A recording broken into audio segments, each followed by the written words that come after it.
Hello hello, good afternoon. Online के चीतों, आवाज़ आ रही है भाइयों बहनों? तो एक बार ऑडियो वीडियो बताना कि आप मुझे सुन पा रहे हो, कि आप मुझे देख पा रहे हो।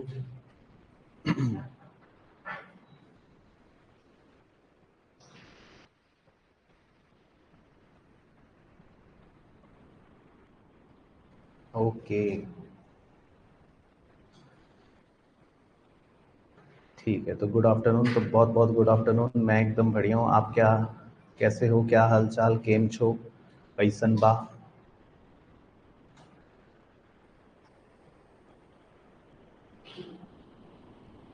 ठीक है, ऑडियो वीडियो क्लियर है। चलो ठीक है,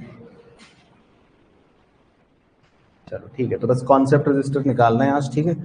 तो आज हमको कॉन्सेप्ट हमारा फिनिश हो जाएगा।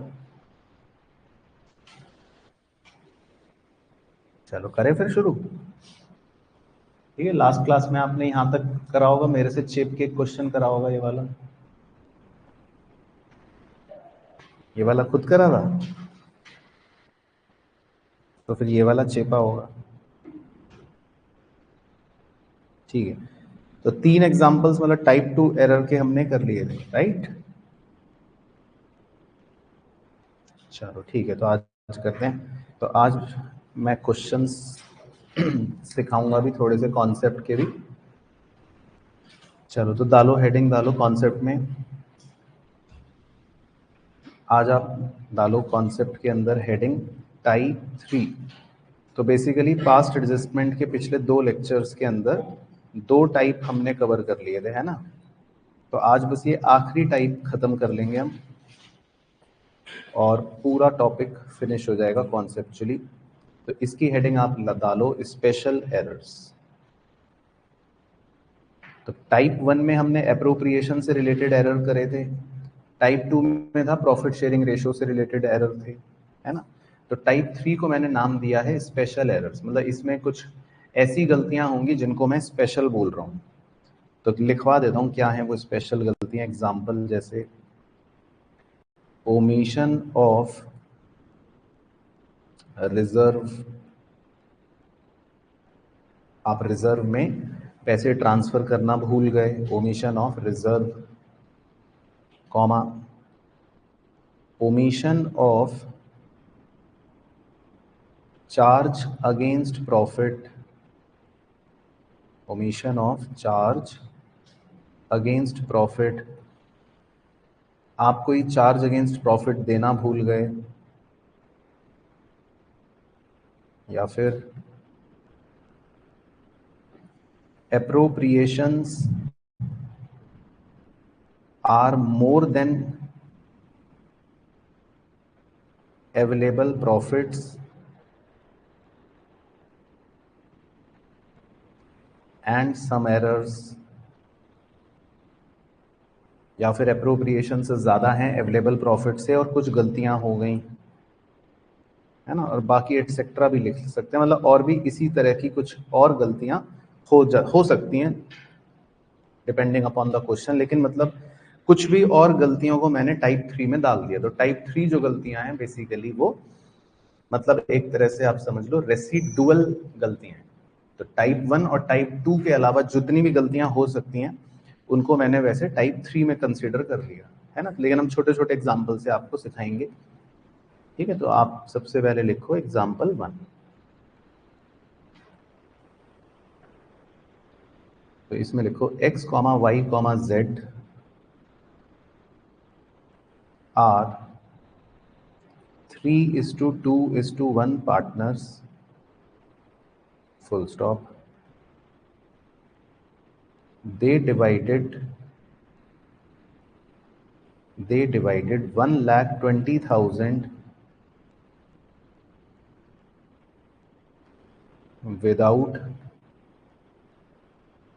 without transferring rupee 12,000 to reserve, full stop, rectify। ठीक, तो ये पहला एग्जाम्पल हो गया। तो एक्स वाई जेड तीन पार्टनर्स हैं 3:2:1 के, और इन्होंने प्रॉफिट को 1,20,000 के प्रॉफिट को क्या कर दिया, डिवाइड कर दिया। तो ये डिवाइडेड 1,20,000 डिवाइड कर दिया, लेकिन गलती क्या हो गई, without making a reserve, right, without transferring 12,000 to reserve. तो इन्होंने 12,000 रुपी को रिजर्व में ट्रांसफर नहीं करा, भूल गए, है ना। तो लिखना है, लिख सकते हो, इसका मतलब ओमिशन कर दिया, ओमिशन ऑफ रिजर्व, है ना। तो अब हमें क्या करना पड़ेगा, चलो तो सबसे पहले स्टेप 1, पहले इंग्लिश लिख लेते हैं, फिर स्टेप लिख लेंगे, मतलब कर लेंगे। तो आप बताओ, चलो ऐसे ही दिमाग दुमूग लगा के थोड़ा बहुत सही। इनके रेशियो में 12,000 इनसे वापस ले लेंगे, नहीं 12,000 तो दिए ही नहीं ना रिजर्व। तो हाँ, ये थोड़ा सही लग रहा है, तो बिल्कुल सही, तो यही लिखना है, debit the profits in wrong ratio two respective partners. हाँ, सबसे पहला स्टेप तो यही है कि इनसे वापस ले लेंगे सारा प्रॉफिट, इनसे कहेंगे लाओ हमें प्रॉफिट वापस दो। तो पहला स्टेप है प्रॉफिट वापस लेना है। फिर स्टेप 2,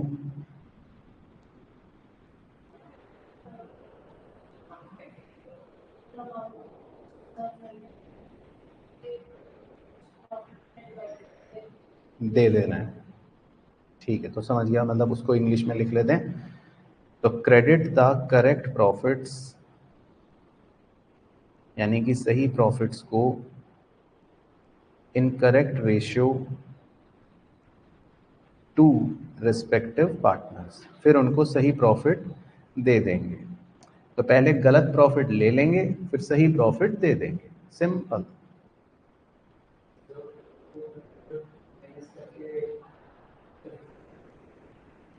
हाँ, समझ गए ना। तो वो तो अभी खैर समझ भी नहीं भी गए तब भी समझाऊंगा, समझ क्या गए। हाँ, रेशो राइट है, तो इसलिए रेशो राइट, रेशो है। अच्छा ठीक है, तो समझा देता हूँ। तो पहले आप एक टेबल बना लो, एक्स वाई जेड,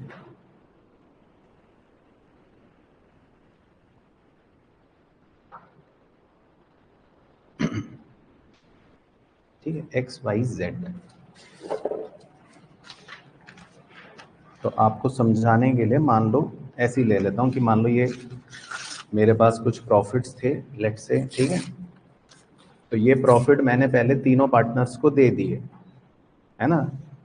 तो मैंने 1,20,000 का प्रॉफिट तीनों पार्टनर्स को दे दिया। तो पहला स्टेप तो क्या करना है, पहला स्टेप तो है इनसे वापस लेना है। तो पहले मैं इनसे वापस ले लूंगा, तो लिखो 1,20,000 इन 3:2:1 उनका जो रेशियो है ना, जिस रेशियो में दिया था उसी में वापस लेंगे। तो मैंने इनको 1,20,000 प्रॉफिट दिया था ना, और क्या था रेशियो इनका, 3:1। तो जिस रेशियो में प्रॉफिट दिया उसी रेशियो में इनसे पहले वापस ले लूंगा। तो ओके हो गया ये स्टेप, ठीक है। तो पहले इनसे वापस ले लेते हैं, मतलब माइनस कर देते हैं। तो बताओ कितना कितना आ गया, 60, 40, 20, ठीक है। तो पहले तो मैंने इनसे वापस ले लिया। तो अब ऐसे इमेजिन कर लेना मेरे हाथों को देख के कि देखो, मान लो ये पार्टनर्स थे, इनसे मैंने 1,20,000 वापस ले लिया, तो मेरे हाथ में कितने रुपए आ गए, ये 1,20,000। ओके भाइयों, यहाँ तक क्लियर हो गया। अब मुझे क्या करना है, अब मैंने एक गलती करी थी, मैंने एक गलती ये करी थी कि मैंने 12,000 रुपए रिजर्व में नहीं डाले थे। तो अब अपनी आंखों से देख लेना, फिर बाद में कहो जादूगर जादूगर रहे। तो ये देखो मैं 12,000 निकाल रहा हूँ, दिख गया 12,000, और इसको रिजर्व में डाल दिया, ये लो, ठीक है, रिजर्व में डाल दिया।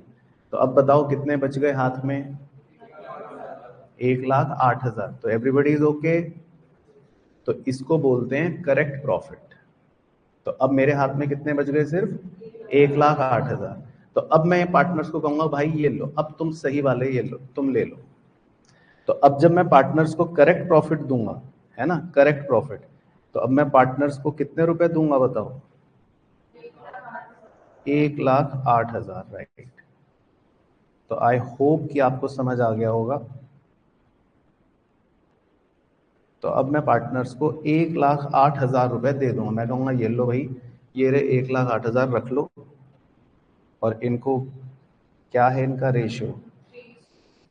3:2:1 मैं दे दूंगा, क्रेडिट कर दूंगा, तो दे दूंगा। तो बस उनको सही प्रॉफिट दे दूंगा। तो कितना आ गया? 54, 36 और 18। परफेक्ट। तो बस अब आंसर निकाल लेते हैं। तो x का आ रहा है -6,000, y का आ रहा है -4,000 और z का आ रहा है -2,000। ठीक है, तो 2 स्टेप्स लगाने हैं बस, सिंपल। तो पहले प्रॉफिट वापस ले लिया, तो 1,20,000 वापस ले लिया। फिर 1,08,000 सही प्रॉफिट उनको दे दिया। तो x capital debit 6,000, y capital debit 4,000, z capital debit 2,000।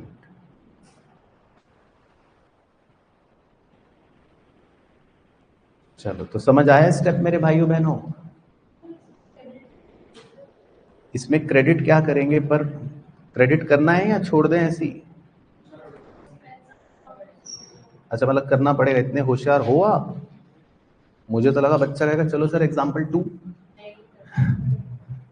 अच्छा, करना पड़ेगा। चलो, तो करना तो खैर पड़ेगा, वो तो बात की बात है। पहले स्टेप्स सबको क्लियर हो गए मेरे भाइयों? तो 1,20,000 पहले हमने उनसे लिया, फिर 1,08,000 उनको दिया। ओके हो गया? ठीक। ओ माय गॉड, तो आपने इतनी बुद्धि भी लगा ली। तो देखो, मैंने वो याद है 12,000 कहाँ डाले थे?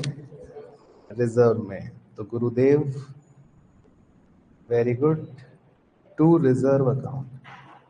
तो 12,000 जो है वो रिजर्व में जा रहे हैं। तो एंट्री जो है वो इसीलिए अब कंप्लीट हुई। ठीक है सर? तो एंट्री इसलिए अब कंप्लीट हुई, तो वो एंट्री की चाल थी। बाकी नरेशन वही है, बीइंग एरर रेक्टिफाइड, है ना? तो बस ये नोट कर लो। ठीक है, तो क्लियर हो गया एग्जाम्पल 1? इसमें किसी को भी कुछ पूछना हो तो बताओ। क्लियर है? ऑनलाइन के चीज तो आप भी देख लो।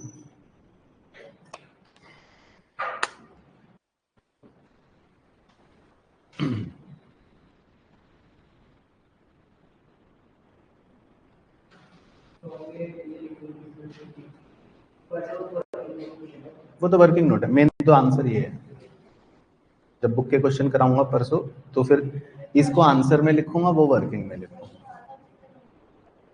3 नंबर या 4 का भी आ सकता है। हाँ, और वर्किंग नोट टेबल, और टेबल दिखानी है बस। वर्किंग नोट कई नंबर होते हैं, दिखाना पड़ता है। चलो, तो बढ़े, आगे बढ़े। चलो ठीक है, एग्जाम्पल 2। तो एग्जाम्पल 2 में लिखो x, y, z are 3:2:1 partners, full stop. They divided 60,000 profits equally. They divided 60,000 profits equally without providing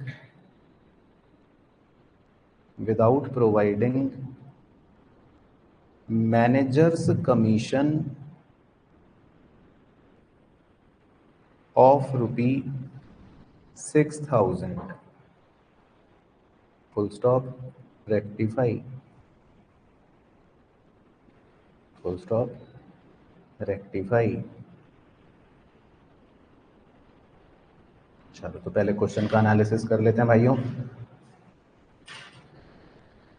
तो एक्स वाई जेड जो है वो तीन पार्टनर्स हैं, ठीक है। 3:2:1 उनका रेशियो है।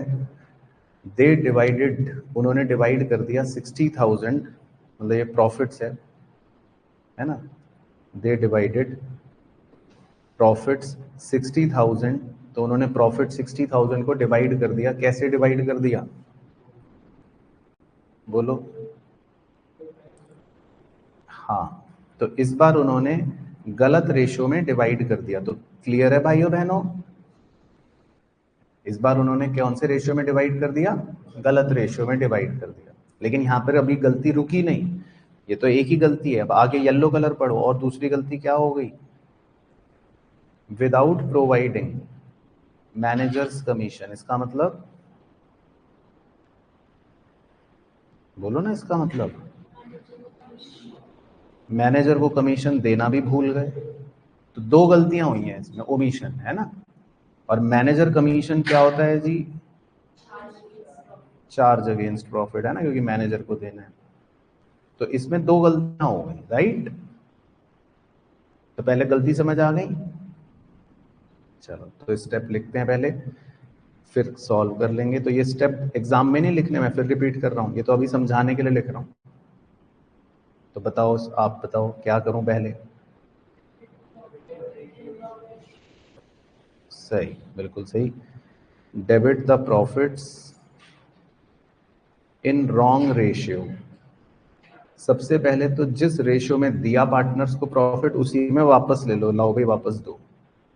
तो debit the profits in wrong ratio. और फिर step 2, credit the correct profit in correct ratio. बस सिंपल, सही रेशियो में दे दो। तो पहले गलत जो प्रॉफिट था जो उनको दिया था, तो वो उनसे वापस ले लो, गलत रेशियो में वापस ले लो।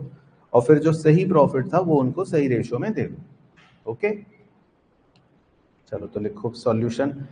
तो देखो एग्जाम के लिए कैसे करना है, अब देख लो, क्योंकि बार बार पीपड़ी बजा रहे थे ना आप। तो एग्जाम में जब सॉल्यूशन करना है तो भाइयों 4 लाइनें छोड़नी है आपको। कितनी लाइनें छोड़नी है? 4। और 4 लाइनें छोड़कर फिर लिखना है वर्किंग नोट।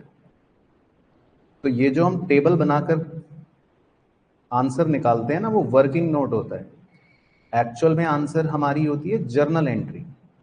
तो एग्जाम प्रेजेंटेशन ऐसे करते हैं, ठीक है। तो क्योंकि आप बार बार पीपड़ियां बजा रहे थे, तो इसीलिए मैंने once and for all discuss कर ही लिया। तो एग्जाम में मेन सॉल्यूशन होता है जर्नल एंट्री, लेकिन ये टेबल बनानी है वर्किंग नोट में, ताकि आंसर निकले। चलो, तो वर्किंग नोट बाद में ही करना है, ठीक है। चलो अब तो स्टेप लगाते हैं। तो पहले हमने देखो इनको 60,000 प्रॉफिट दे दिया था इक्वली, तो ठीक है। तो इनको 60,000 प्रॉफिट मान लो ये इक्वली दे दिया था। तो बताओ सबसे पहला स्टेप क्या करना है? तो इनसे वापस ले लेते हैं। तो 60,000 को 1:1:1 में, मतलब जिस रेशियो में दिया उसी में वापस ले लेते हैं। इस टेबल को बोलते हैं एडजस्टमेंट टेबल, ठीक है। तो 20 वापस आ गए। तो ये मान लो 20 आ गया, 20 आ गया, 20 आ गया। तो मेरे पास कितने रुपए वापस आ गए? 60। तो स्टेप 1 क्लियर हो गया, ठीक है। अब बिल्कुल आंख नाक कान खोल के सुनो, देखो, समझो। अब एक गलती मैंने क्या करी थी, मैनेजर को कमीशन नहीं दिया था, यही था। तो देखो आपकी आंखों के सामने 6,000 रुपए निकाल रहा हूं, ठीक है। ये 6,000 रुपए ये मैनेजर समझ लो, ये मैनेजर को दे दिए, ठीक है। तो अब कितने रुपए बच गए? 54,000। तो क्लियर हो गया भाई सबको? चलो, तो अब करेक्ट प्रॉफिट है 54,000। ठीक है, हाथों में है करेक्ट प्रॉफिट 54,000। तो 54,000 को अब किस रेशो में देना है? सही रेशो क्या है? हाँ, 3:2:1 में दे दो क्रेडिट। चलो, थैंक गॉड। तो समझ गए भाई? ठीक है, तो कितना आ गया? 27, 18 और 9। ओके, चलो तो बस अब आंसर निकालते हैं। एक्स का आ रहा है पॉजिटिव 7,000, वाई का आ रहा है नेगेटिव 2,000 और जेड का आ रहा है नेगेटिव 11,000। चलो, तो अब आंसर ऊपर लिखना है, सॉल्यूशन ऊपर है, क्योंकि मेन होता है जर्नल एंट्री। तो y को डेबिट कर देते हैं 2,000, z को डेबिट कर देते हैं 11,000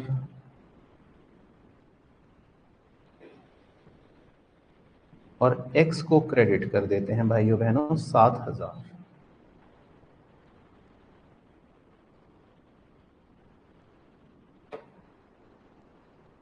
तो स्टेप्स क्लियर हो गए? तो समझ आया सबको? तो पहला एग्जांपल था ओमिशन ऑफ रिजर्व, दूसरा एग्जांपल था ओमिशन ऑफ चार्ज। तो इतने होशियार हो आप? ओके, मुझे तो लगा आप कहोगे चलो सर एग्जांपल 3 पर। तो 6,000 कहाँ गए थे? मैनेजर को। हाँ, तो बिना उसके एंट्री भी देखो मैच नहीं होगी ना। तो इसको हम लिखने के लिए लिखते हैं to outstanding managers commission. To outstanding managers commission.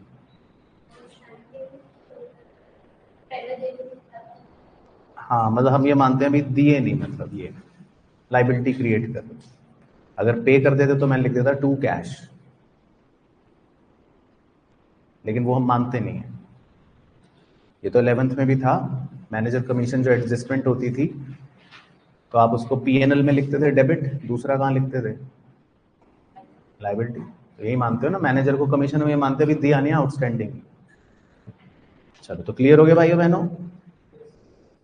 चलो, तो 2 स्पेशल एरर तो आपने सीख लिए, बहुत बहुत मुबारकबाद, है ना? तो अब एग्जाम्पल 3 लिखते हैं, जिसमें थोड़ा सा डिफिकल्टी लेवल बढ़ाने की कोशिश करेंगे आपके लिए। तो एग्जाम्पल 3 में लिखना है जी,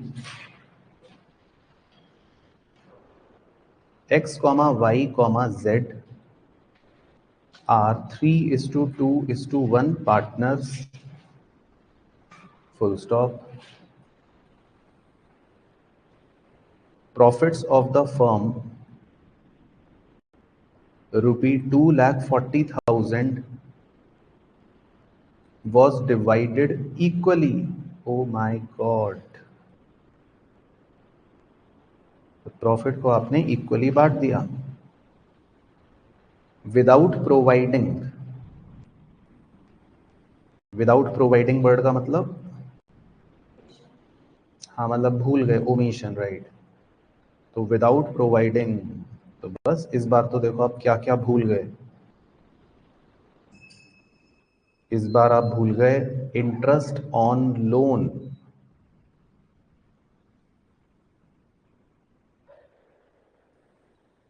इंटरेस्ट, या पूरे लिख देता हूं, इंटरेस्ट ऑन वाइज लोन। तो ये क्या होता है बताओ? चार्ज, हाँ, चार्ज अगेंस्ट प्रॉफिट, है ना? तो एक तो आप चार्ज जो था, चार्ज अगेंस्ट प्रॉफिट, ये देना भूल गए, और साथ ही साथ आप क्या भी भूल गए? तो लिखो b, interest on capital to x. X को इंटरेस्ट ऑन कैपिटल देना भूल गए 40,000 का। और क्या भूल गए? कमीशन टू जेड, जेड को कमीशन देना भी भूल गए 35,000 का। तो बस अब रेक्टिफाई, तो इस बार मतलब गलती थोड़ा सा ज्यादा करवा दी।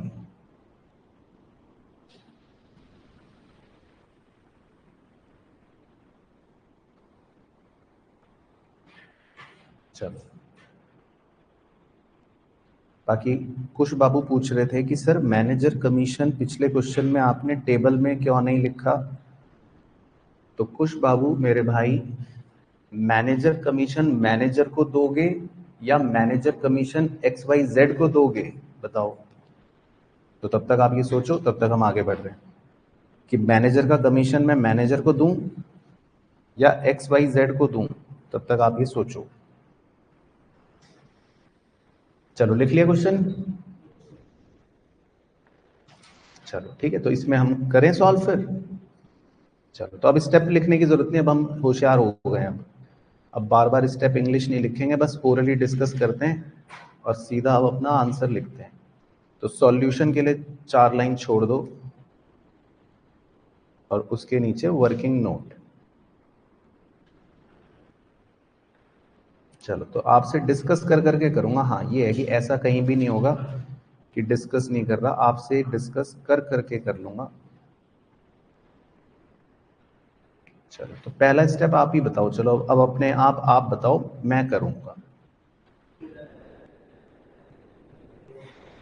ठीक है, तो सबसे पहले गलत प्रॉफिट्स जो दिए हैं वो उनसे वापस लेने का। ओके, ठीक है, तो 2,40,000 को इक्वली वापस ले लेते हैं। चलो, तो पहला स्टेप तो सही हो गया आपका। तो 2,40,000 को वापस ले लेते हैं तीनों से, 80, 80 और 80। चलो, तो एक काम तो सही बदल हो गया। अब उसके बाद लिखा था विदाउट प्रोवाइडिंग। 3 चीजें भूल गए थे भाइयों आप। एक तो चार्ज अगेंस्ट प्रॉफिट भूल गए, है ना। बाकी आपने आईओसी भी नहीं दिया एक्स को, और ना आपने कमीशन दिया जेड को। तो ये दोनों अप्रोप्रिएशंस भी नहीं दिए, तो एक चार्ज भूल गए और 2 अप्रोप्रिएशन भूल गए। तो अब बताओ क्या लिखें।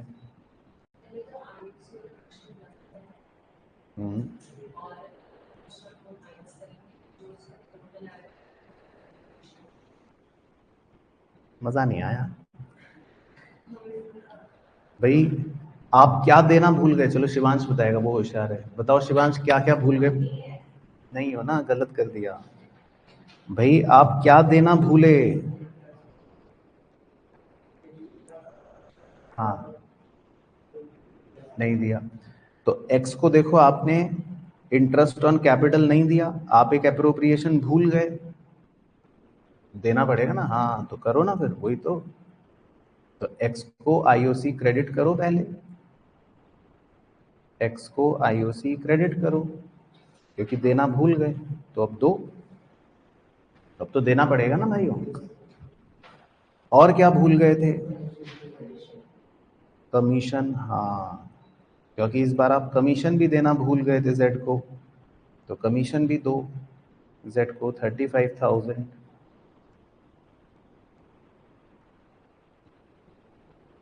बस, और तो कोई अप्रोप्रिएशन नहीं भूले। और क्या भूले? Interest on loan, interest on wise loan, ठीक है, तो वो भी देना भूल गए थे। तो वो क्या होता है? Charge against profit.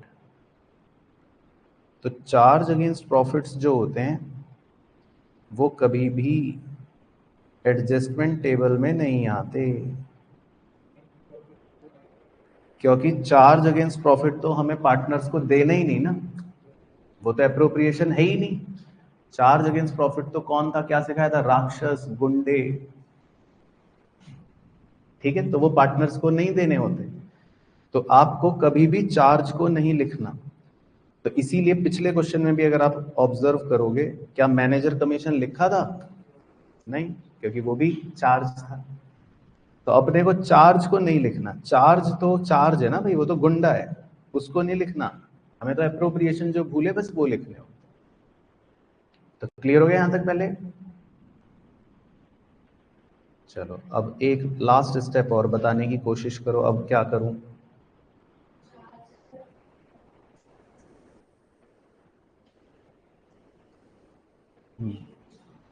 चलो तो इसके लिए तो एक बड़ा सा कागज फाड़ना पड़ेगा, है सेम। चलो तो देखो भाइयों, मेरे हाथ में प्रॉफिट है 2,40,000 का, ठीक है, 2,40,000 का, ठीक है। ऑनलाइन के चाहिए तो आप बताना। ये 2,40,000 का प्रॉफिट है। तो सबसे पहले तो इसमें से चार्ज दे रहा हूं। चार्ज क्या है? 15,000, ठीक है। तो देख लो फिर बोलना। देखो चार्ज दे दिया, तो बताओ कितने बचे? 2,25,000, ठीक है भाइयों बहनों। फिर 2,25,000 में से अब देखो एक्स को आईओसी भी दे दिया। मैंने कहा एक्स ये लो 40,000 तुम्हारे, तो कितने बच गए? 1,85,000। फिर उसके बाद चौहान साहब देखो, आप जेड हो, ये आपको 35 कमीशन दे दिया, ठीक है। तो बताओ कितने बच गए?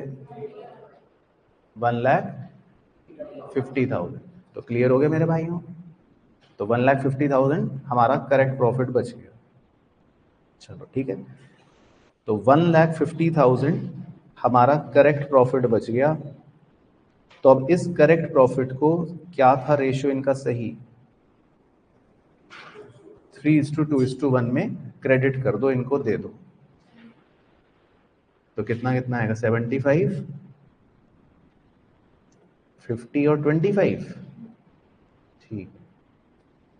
तो 75, 50 और 25। चलो ठीक है, तो बस अब आंसर निकालते हैं। x का पॉजिटिव आ रहा है 35, y का नेगेटिव आ रहा है 30 और z का नेगेटिव आ रहा है 20।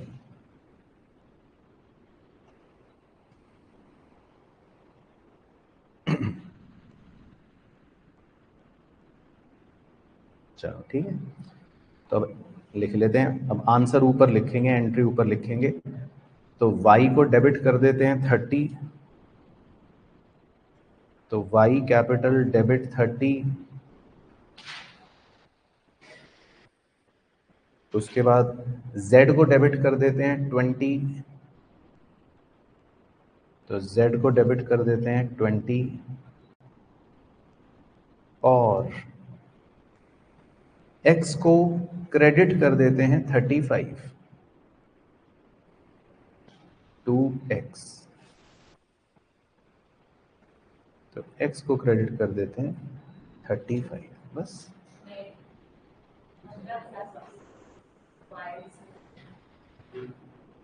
तो ठीक है, तो मतलब आप इतने होशियार हो गए मेरे साथ रहते रहते।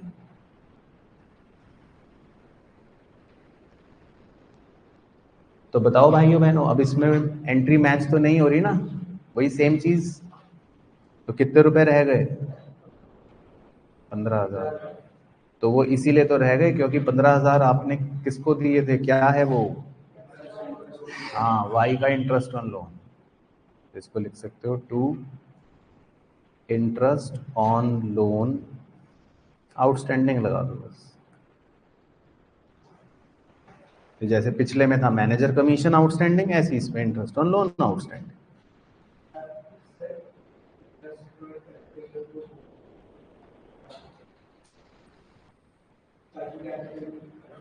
चेक करो, आप दूसरा वाला लोन सोच रहे हो, आप इनकम वाला सोच रहे हैं, है ना? हाँ, ये तो हम इंटरेस्ट देंगे ना, ये तो चार्ज अगेंस्ट प्रॉफिट है, ठीक है। ओके, चलो तो इस तरह का सेम दूंगा आपको टेस्ट करने के लिए कि आप क्या सीखे। तो एग्जाम्पल 4 जो है वो बिल्कुल सेम इसी तरह का दिया जाएगा आपको, ये देखने के लिए कि आप कितना सीख पाए। तो लिखो जी, x, y, z are 3:2:1 partners, ठीक है, 3 पार्टनर्स हैं। हाँ, 3:2:1 partners, they divided profits ₹4,80,000 equally without providing, तो वो क्या क्या भूल गए? ए, मैनेजर कमीशन ₹20,000 भूल गए। B, rent paid to X 10,000 भूल गए। C, IOC to X and Y ₹5,000 each भूल गए। D, IOD from Y and Z ₹15,000 each भी लेना भूल गए। E, interest on loan to Z ₹40,000 भी देना भूल गए। एफ, सैलरी टू वाई ₹40,000 भी देना भूल गए। और क्या भूल गए बताओ? सैलरी टू एक्स कर लेना चलो। फिर कमीशन टू वाई वो भी तो देना भूल गए 10,000 का। और क्या भूल गए? और रिजर्व में ट्रांसफर करना भी भूल गए। तो सर सब कुछ भूल गए हम तो अब क्या करें? अब आप हो ही ऐसे बच्चे। ठीक है, तो भाई सब कुछ भूल गए बस। अब इससे बड़ा कॉन्सेप्ट तो आ ही नहीं सकता ब्रह्मांड में जिसमें सारी चीजें भूल गए। चार्ज, हाँ चार्ज, चार्ज। तो जो भी लाल कलर से लिखा है वो चार्ज है, तो इसीलिए लाल कलर बना दिया था।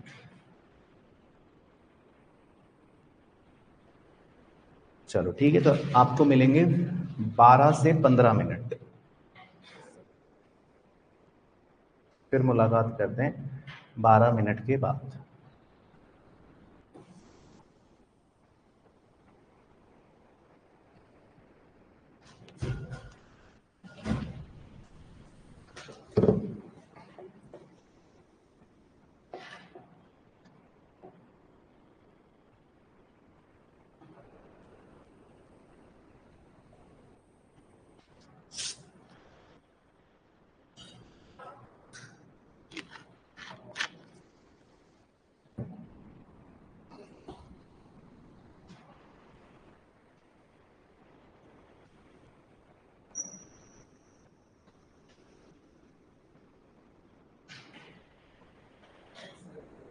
सर तो है ही नहीं दोस्त, सर तो लास वेगास गए। क्वेश्चन के बारे में भी तो सर बताएंगे ही नहीं। कोई शब्द नहीं समझ आ रहा तो बस बताओ। हाँ बताओ। नहीं, लोन टू जेड नहीं है, वो पूरी अंग्रेजी है। Interest on loan to z मतलब ब्याज देना है, लोन नहीं देना। तो मैंने इसलिए स्पेसिफिक लिख भी दिया चार्ज।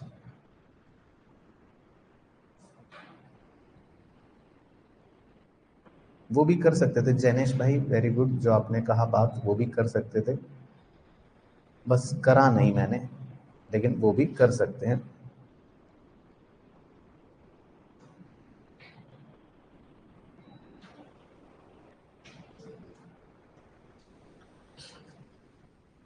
चलो ठीक है, अब अपने आप करना है। अब 12 मिनट बाद मिलेंगे।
सैलरी एक्स को दी थी अनीश भाई, सैलरी टू एक्स।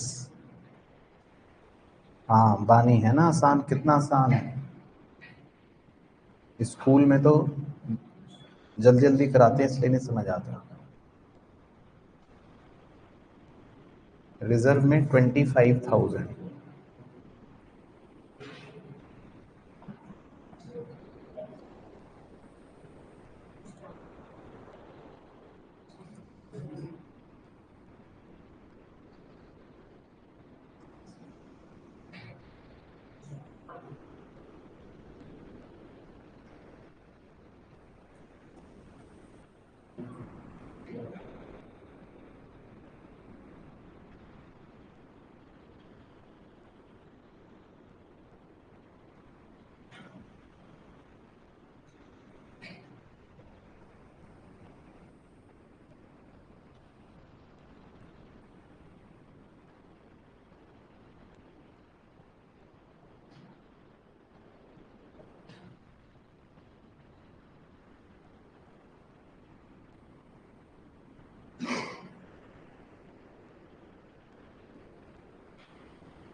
ये लो नितनाम भाई, क्वेश्चन ये रहा आपकी स्क्रीन पर।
तो 3 मिनट और हैं, 3 मिनट बाद फिर शुरू करूँगा मैं।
ठीक है साईं, बताता हूँ, आज बताता हूँ।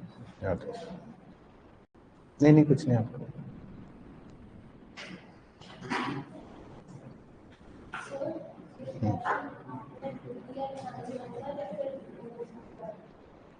ये तो खुद बनाकर दिया है।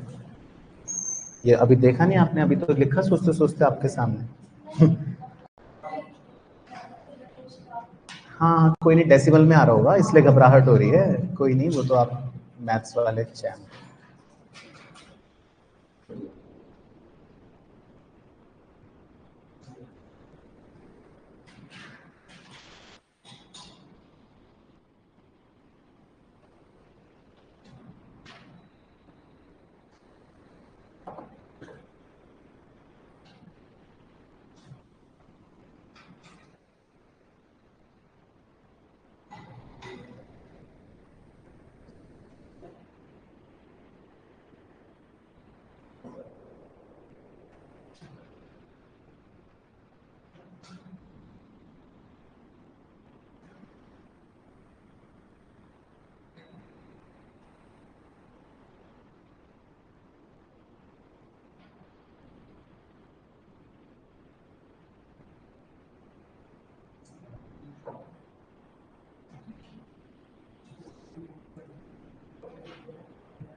चलो तो अब करूं बच्चों जी शुरू।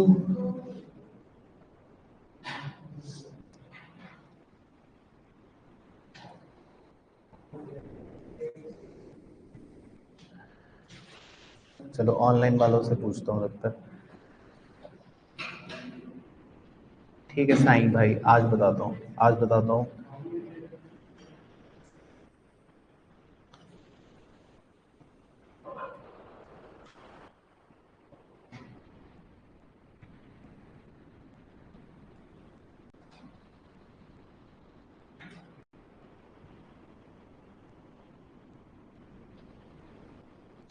तो बताओ मेरे भाइयों बहनों, डिस्कस करूं या रुकूं? कर लो डिस्कस। तो आपने मतलब अपनी पूरी ताकत लगा ली, अब किसी के मन में ये तो नहीं कि भाई और 1 मिनट मिलता तो मैं झंडे गाड़ देता। ठीक है, चलो एंट्री तो हम मिलकर कर लेंगे। चलो ठीक है, तो बच्चे भी कह रहे कर लो अब, चलो आओ फिर। चलो ठीक है, आओ फिर मैं स्टेप बाय स्टेप कर रहा हूँ, बाकी जहां रुकेंगे जो फंसेंगे फिर साथ साथ बताते चलेंगे। ओके चलो, तो अब मैं डिस्कस कर रहा हूँ। पहले क्वेश्चन बता दो, क्वेश्चन आपको समझ आ गया था पूरी तरह से? ठीक है, तो सबसे पहला स्टेप तो ये कि हमने 4,80,000 को इक्वली बांट दिया था। तो चलो आप बताओ पहला स्टेप क्या लिखा आपने?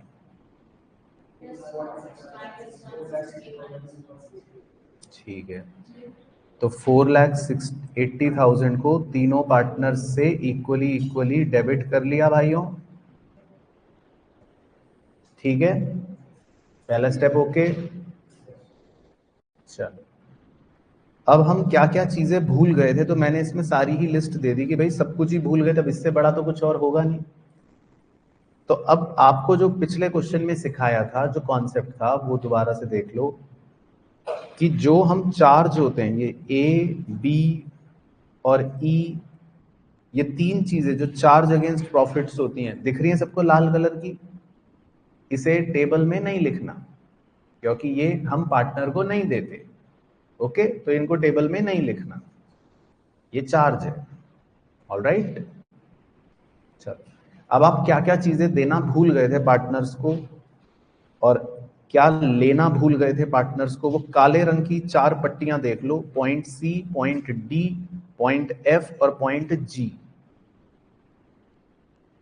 तो आईओसी कितना देना भूल गए थे? 5-5। ओके, आईओडी कितना लेना भूल गए थे? 15-15। हाँ, मतलब वाई और जेड से 15-15। फिर सैलरी कितनी देना भूल गए थे? 40,000 एक्स को। और कमीशन कितना देना भूल गए थे? 10,000 वाई को। चलो, तो आप इन बातों से संतुष्ट हो भाइयों बहनों? कोई भी दिक्कत तो नहीं किसी को? ठीक है, अब रिजर्व भी डालना भूल गए थे, रिजर्व भी डालना भूल गए थे 25,000 का। तो रिजर्व में जाएगा, वो भी टेबल में आपको लिखने की जरूरत नहीं है। तो सारे पॉइंट्स ओके हो गए? क्लियर हो गया? ठीक है, अब लास्ट स्टेप क्या करना है फिर? अब हमको क्या निकालना है? करेक्ट प्रॉफिट निकालना है ना? और करेक्ट प्रॉफिट निकाल के उसको जो करेक्ट रेशियो है 3:2:1 उसमें बांटना है। तो पहले फिर भी बता दो, डाउट तो नहीं है कोई? तो करेक्ट प्रॉफिट कितना निकाला बताओ? पक्का श्योर? अगर गलत हुआ तो 1,000 रुपए जुर्माना है। सही हुआ तो बहुत बहुत शाबाशी मिलेगी, जो आप सोच भी नहीं सकते। तो सही प्रॉफिट 3,55,000 ही आ रहा है। वेरी गुड मेरे दोस्त, क्योंकि मेरा भी 3,55,000 ही आ रहा है। तो करेक्ट प्रॉफिट जो है वो 3,55,000 आएगा। उसके लिए मैंने जस्ट फॉर द रेफरेंस ये बना के दिखा दिया, जरूरी नहीं है बनाना, आप वैसे भी निकाल सकते हो, है ना? लेकिन जस्ट फॉर द रेफरेंस मैंने बनाकर दिखा दिया कि भाई कई बार कुछ बच्चे देख के सोचते हैं कि भाई चलो हाँ अब ठीक लग रहा है। तो करेक्ट प्रॉफिट जो है वो 3,55,000 ही आएगा। ठीक है, तो 3,55,000 को करेक्ट प्रॉफिट को अब सही रेशियो में बांट देता हूं, वापस ऊपर जा रहा हूं जी। तो 3,55,000 को 3:2:1 में बांट दो। तो थोड़ा बहुत डेसिमल टूसिमल में आएगा, राउंड ऑफ कर लेंगे। 177,500, 1,18,333 और 59,167। Perfect, very good. फिर आंसर निकाल देता हूं। एक्स का तो पॉजिटिव आएगा 62,500, वाई का नेगेटिव 41,667 और जेड का भी -1,15,833। तो ये आपका आंसर लास्ट में बचेगा। ठीक है, तो पहले इतना नोट कर लो, फिर एंट्री लिख लेंगे।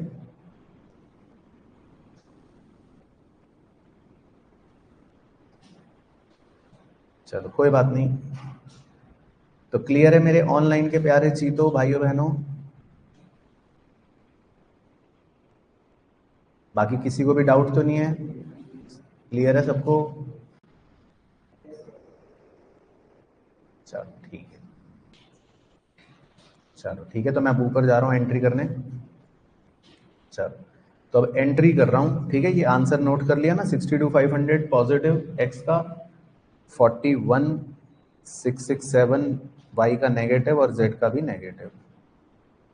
चलो, तो एंट्री हो गई। वाई कैपिटल डेबिट कर दो 41,667, जेड कैपिटल भी डेबिट कर दो 1,15,833। टू एक्स कैपिटल को क्रेडिट कर दो 62,500। बस, और कुछ नहीं।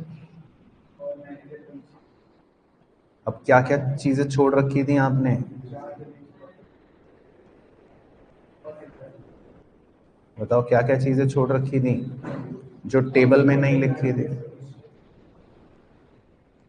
एक तो outstanding managers commission, manager commission भी छोड़ दिया था ना हमने टेबल में, 20,000। और आउटस्टैंडिंग रेंट शॉर्ट में लिख देते हैं 10,000। और outstanding interest on loan short में लिख लेते हैं 40,000। और टू रिजर्व 25,000। तो एंट्री आप देखोगे तो मैच हो जाएगी। सही हो गई? तो समझ आ गया कॉन्सेप्ट? चलो, तो मतलब ये एक विशाल का एक प्रश्न था, बेसिकली कॉन्सेप्ट समझने के लिए कि कभी भी चार्ज अगेंस्ट प्रॉफिट अगर हम ओमिट करते हैं तो उनको टेबल में नहीं लिखना है ना? तो ये एंट्री मैच हो गई, सही है। तो क्लियर हो गया? चलो आगे बढ़ रहा हूं मैं। एक एरर और है, वो और कर लेते हैं स्पेशल के अंदर। अब देखो स्पेशल में आप क्या क्या सीख गए मेरे हिसाब से? तो स्पेशल में आप मेरे हिसाब से तो सब कुछ सीख गए। अब रिजर्व का ओमिशन सीख गए, चार्ज अगेंस्ट प्रॉफिट का ओमिशन सीख गए, है ना? अब एक आखिरी और एक एग्जांपल कर लेते हैं। Appropriation are more than available profit, और कुछ एरर हो जाएगा, तो वो एग्जांपल 5 में सीख लेते हैं बस। तो बेसिकली ये 5 एग्जांपल्स ही हमारे स्पेशल टाइप ऑफ एरर में हैं। तो लिखो 5वां example, x, y, z are 3:2:1 partners, full stop. Their capitals were rupee 5 lakh, 3 lakh and 2 lakh respectively.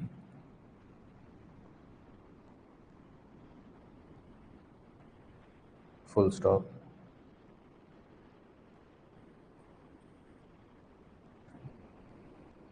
The profits of rupees 78,000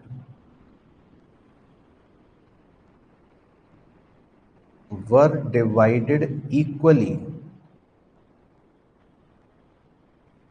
तो आपने प्रॉफिट्स को इक्वली बांट दिया गलती से, विदाउट प्रोवाइडिंग। बताओ क्या भूल गए आप? बताओ क्या भूल गए? सब कुछ भूल गए। Without providing interest on capital at the rate 10% per annum. चलो एक ही चीज भूल गए बस, रेक्टिफाई। ठीक है, तो कर लो। चलो 5 मिनट पहले आप अपना दिमाग लगाओ। है तो आसान ही, फिर देखते हैं।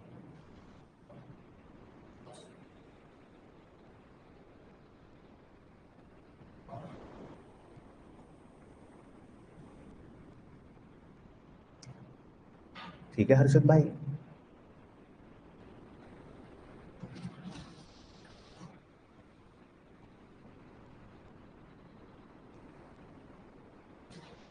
हेलो।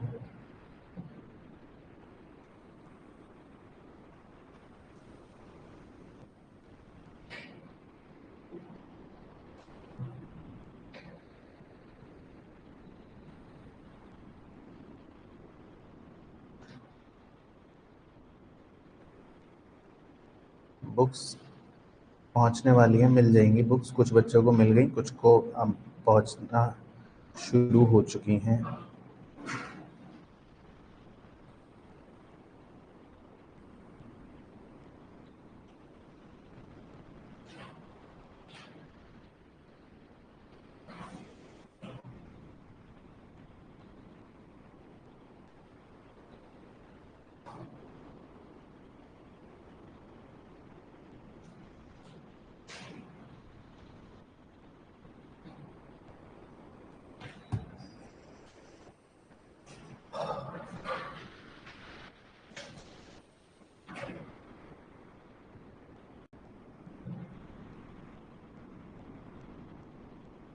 हो गया, चलो वेरी गुड, शाबाश। बाकी चेक करते हैं अभी।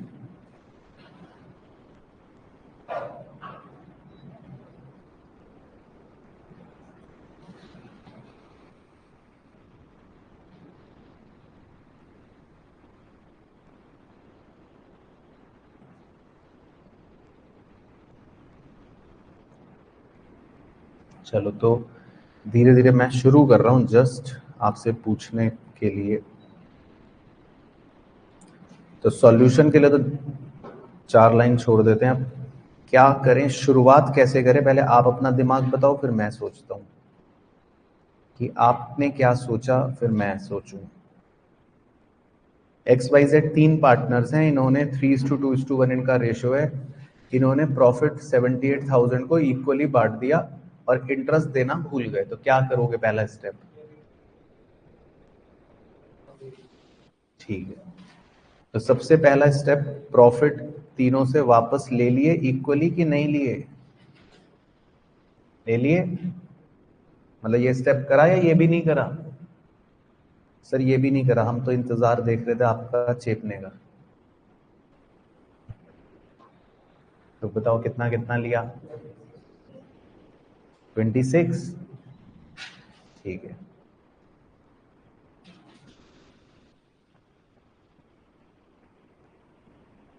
इंटरेस्ट ऑन ड्राइंग तो ले लिया था ना अनमोल जी? अच्छा, उसके बाद तो पहला स्टेप क्लियर हो गया।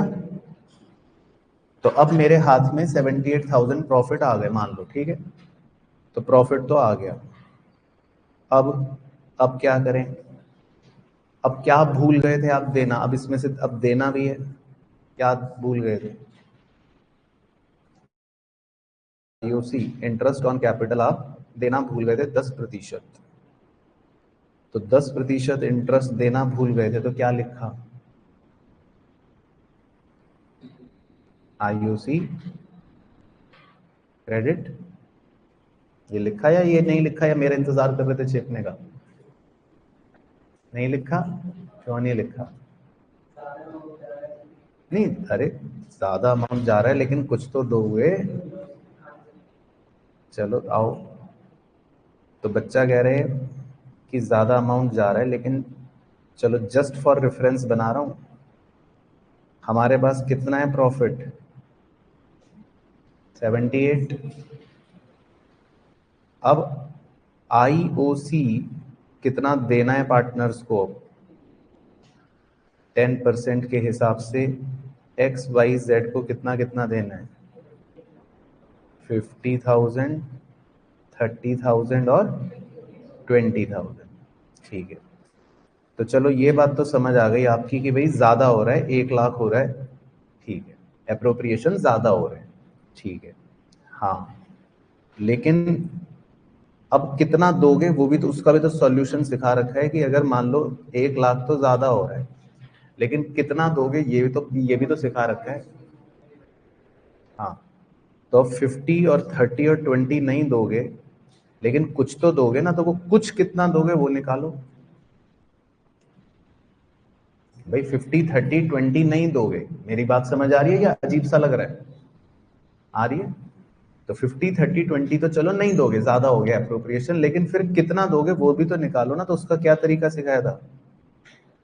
अब इसको रेशियो ऑफ अप्रोप्रिएशन में बांटो। क्या है रेशियो ऑफ अप्रोप्रिएशन?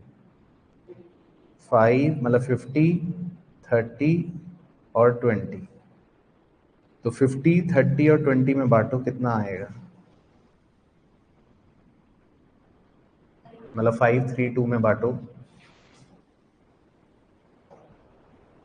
तो पहले का तो शायद 39 आएगा, 23 400 और 15 600। हाँ, तो भाई इतना तो दो गई ना आईओसी, या ये भी नहीं दोगे? ये तो दोना पड़ेगा ना। हाँ, तो इतना देखो भाई, तो एक्स वाई जेड को हम इतना आईओसी देंगे। तो ये फिगर आप आईओसी में लिख लो। तो प्रॉफिट्स कम है, मान ली आपकी बात, लेकिन थोड़ा सा तो देना ही पड़ेगा ना। तो 39,000, फिर 23,400 और 15,600।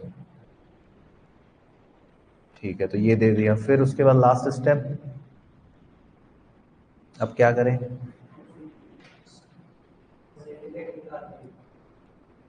बस प्रॉफिट नहीं देना, बचा ही नहीं। Very good.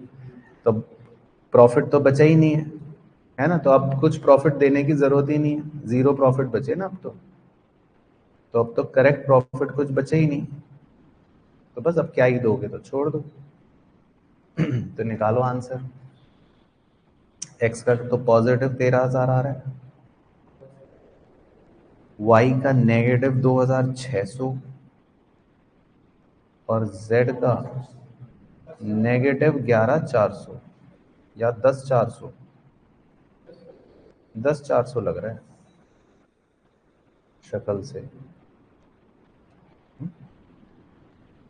बस तो अब एंट्री लिख लेते हैं। तो y को डेबिट कर दो 2,600, z को डेबिट कर दो 10,400, 2x, x को क्रेडिट कर दो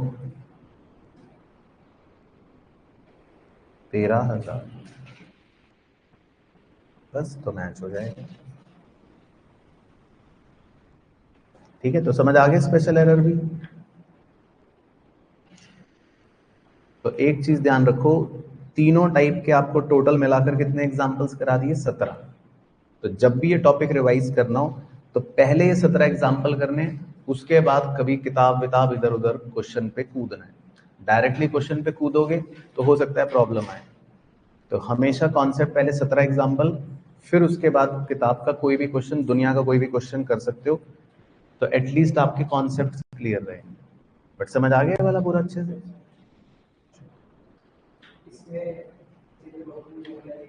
ये तो वर्किंग नोट है, ये तो सब वर्किंग नोट है ना, तो आंसर तो ऊपर आ ही गया। चलो, तो अब 5 मिनट आप शांति से सुनना मेरी बात, कुछ समझाना है। ये हटा दूं या नोट कर लिया? ठीक है, तो चौहान साहब बातें तो नहीं कर रहे मेरे भाई? कर रहे हो? चलो, तो साईं भाई ने पूछा था कि सर आपकी बुक में शुरू के 2 पन्ने दे रखे हैं, वो समझा दो। तो वो सुन लो ध्यान से। तो मेरी बुक के अंदर आपको 2 पेजेस हमेशा मिलेंगे। मतलब वैसे तो और भी पेजेस मिलेंगे, डेडिकेटेड वाला तो मिलेगा ही, लेकिन आपके मतलब का जो है वो पहला पेज है, चेकलिस्ट फॉर सेल्फ असेसमेंट। ठीक है, तो सुनना ध्यान से क्या दे रखा है। ये चेकलिस्ट जो दे रखी है, ये सेल्फ असेसमेंट की टेक्निक होती है, ये एक मैनेजमेंट टेक्निक होती है, जिसमें लेफ्ट साइड में हमें अपने चैप्टर का नंबर लिखना है। ठीक है, मान लो ऐसे। अब चैप्टर के नंबर जितने भी हैं आपके सिलेबस में वो सारे लिख लिए। अब ये टेक्निक क्या है बेसिकली, अभी तो क्योंकि आप इनिशियली मान लो पढ़ाई शुरू कर रहे हो तो अभी तो बहुत सारे चैप्टर्स हमने शुरू ही नहीं करे, तो वो 0% पर चल रहे होंगे, ठीक है। लेकिन जब आप 4-5-6 महीने पढ़ाई कर लेते हो, आप कुछ चैप्टर्स पढ़ लेते हो, तो आपको अपने हर चैप्टर का अपने हिसाब से सेल्फ असेसमेंट है, एक टिक लगाना है। मान लो आपको लगता है कि चैप्टर 1 मुझे 60% आता है, तो 60% तक टिक लगा दो। चैप्टर 2 आपको लगता है ये तो मुझे बिल्कुल नहीं आता, या 20% आता है, तो 20 तक टिक लगा लो। 3 आपको लगता है ऐसा, 4 आपको लगता है इसमें तो मैं चैम्प हूँ, 90 तक पहुंच गए। 5 आपको लगता है बिल्कुल नहीं आता, 6 आपको लग रहा है कि थोड़ा सा आता है। तो कुछ कुछ आपके टिक्स इस तरह से लग जाएंगे, राइट, अलग अलग अलग अलग चैप्टर हो गए। अब ये टेक्निक क्यों होती है वो भी बता देता हूँ। कई बार क्या होता है जब हम पढ़ने बैठते हैं तो हमको ये समझ नहीं आता कि क्या पढ़े, खासकर जब आपका बड़ा सिलेबस हो जाता है या सारा सिलेबस ऑलमोस्ट हो जाता है ना। तो ये चेकलिस्ट उस समय ये काम करती है कि आपको कभी भी ये सोचना ना पड़े कि मुझे क्या पढ़ना है। रीजन, अब अगर मुझे ये चेकलिस्ट नजर आ रही है तो मुझे इसमें पता है कि मेरा सबसे वीक चैप्टर जो चल रहा है वो 9 चल रहा है और 5 चल रहा है, राइट। तो अगले 2 दिन 3 दिन या 4 दिन मैं चैप्टर 5 या चैप्टर 9 की पढ़ाई करूंगा। जब चैप्टर 5 और चैप्टर 9 की पढ़ाई कर लूंगा तो पढ़ाई करके ऑटोमेटिकली इसके टिक्स कुछ तो आगे बढ़ ही जाएंगे, आपको फिर कॉन्फिडेंस आएगा, आपको लगेगा ठीक है अब मेरे को अच्छा लग रहा है या मैंने कर लिया। अगले दिन जब आपको पढ़ाई करनी होगी तो आपको कौन सा चैप्टर अब सबसे पीछे नजर आ रहा है, 2 और 6। तो फिर आप अगली मेहनत 2 और 6 चैप्टर पर करोगे, 2 दिन लगाओगे, 3 दिन लगाओगे, 4 दिन लगाओगे, वॉट एवर। तो 2 और 6 चैप्टर को जब पढ़ोगे तो उनके टिक्स थोड़े से आगे बढ़ ही जाएंगे सेल्फ असेस करके। फिर जब आपको दोबारा चेकलिस्ट देखनी है कि भाई अब क्या पढ़ाई करूं, तो नेक्स्ट अब कौन सा चैप्टर पढ़ोगे, 3 और 8। तो फायदा क्या होता है इस टेक्निक से, आप वो चैप्टर पढ़ते रहते हो हमेशा जिसका टिक सबसे पीछे हो। तो जो भी चैप्टर आपको सबसे पीछे टिक होगा, बस आपका ऑब्जेक्टिव क्या है, उसको पढ़ना है ताकि उसके टिक्स आगे बढ़ते रहें। तो धीरे धीरे क्या होता है, टिक्स आगे बढ़ते रहेंगे, आगे बढ़ते रहेंगे, आगे बढ़ते रहेंगे। 80-90% के बाद आपका हाथ जनरली चल नहीं पाएगा खुद ही, क्योंकि आप कितना भी पढ़ लोगे तो आपको कहीं ना कहीं लगता रहेगा कि यार ये थोड़ा सा मतलब बचा है बचा है बचा है। लेकिन फिर भी मान लो आप बहुत बड़े 30 मार्क खाओ और आपने 100% तक पूरा टिक लगा दिया कि चलो ये तो मैं बिल्कुल चैंप बन गया। तो उसके बाद भी 3 कॉलम दे रखे हैं, 3 कॉलम में R1 R2 R3 का मतलब है रिविजन्स के लिए है। अगर आपने पूरा चैप्टर अच्छे से रिवाइज कर लिया तो एक R1 पे टिक लग जाएगा। तो इससे ये भी पता लग जाएगा कि अभी मुझे 2 बार और रिवाइज करना है। और जब आप बिल्कुल ही अल्टीमेट गॉड लेवल पर पहुंचोगे कि भाई आपने तो 3 बार एक चैप्टर बहुत अच्छे से रिवाइज भी कर लिया, तो तीनों टिक लग जाएंगे, तो वो चैप्टर ऑलमोस्ट मतलब आप मान लो कि अब मैं सीधा एग्जाम वाले दिन ही खोलूंगा या बाद में देखूंगा, उस चैप्टर की टेंशन आपकी खत्म हो जाएगी। तो अगर ये आप हर सब्जेक्ट का बनाते हो तो आपको हमेशा ये दिखता रहेगा कि मुझे इस सब्जेक्ट में क्या पढ़ना है, नहीं तो प्रॉब्लम ये आती है कि मुझे क्या पढ़ना है। तो ये तो हो गया चेकलिस्ट की टेक्निक, ठीक है। अब दूसरी वाली तो और ज्यादा ध्यान से सुनना। दूसरा, मेरी किताब में आपको एक पेज मिलता है फियर फैक्टर वाला, ठीक है। तो फियर फैक्टर वाला पेज क्यों जरूरी है, तो ध्यान से देखना।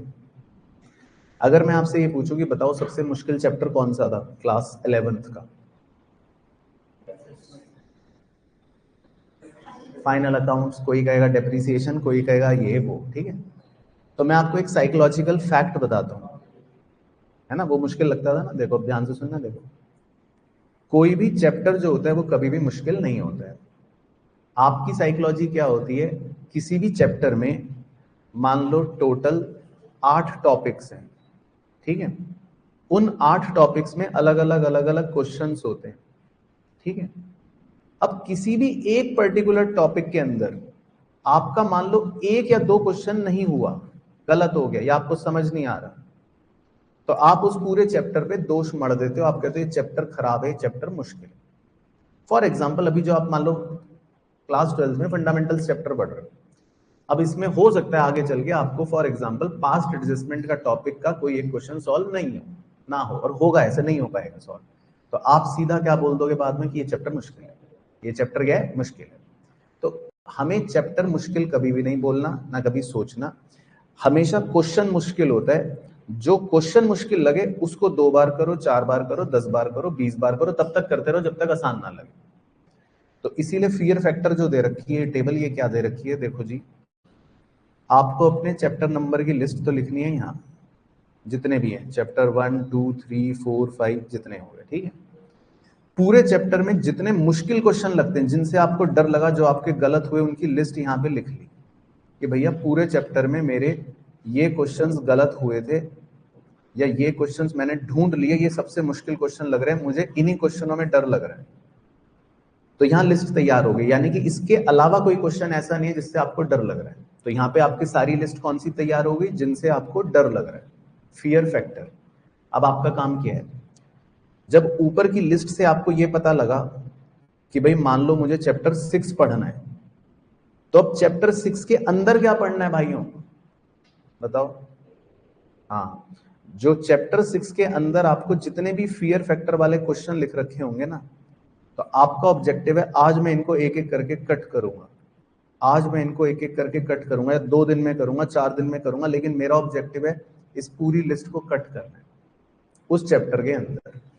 तो अगर आपने अपने सारे फियर फैक्टर वाले क्वेश्चनों की लिस्ट बनाकर फिर बाद में उसको धीरे धीरे पढ़ते पढ़ते कट करते रहे, तो आप कभी ये नहीं सोचोगे कि ये चैप्टर मुश्किल है ना। आपको हमेशा बस ये रहेगा कि ये क्वेश्चन मुश्किल था, और जो मुश्किल था वो कट गया, तो धीरे धीरे आपकी साइकोलॉजी चेंज हो जाएगी।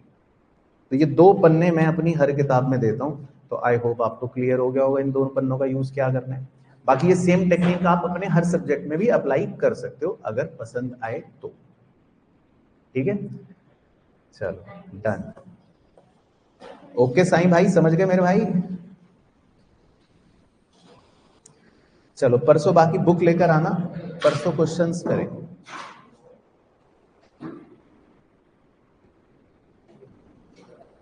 चलो ओके।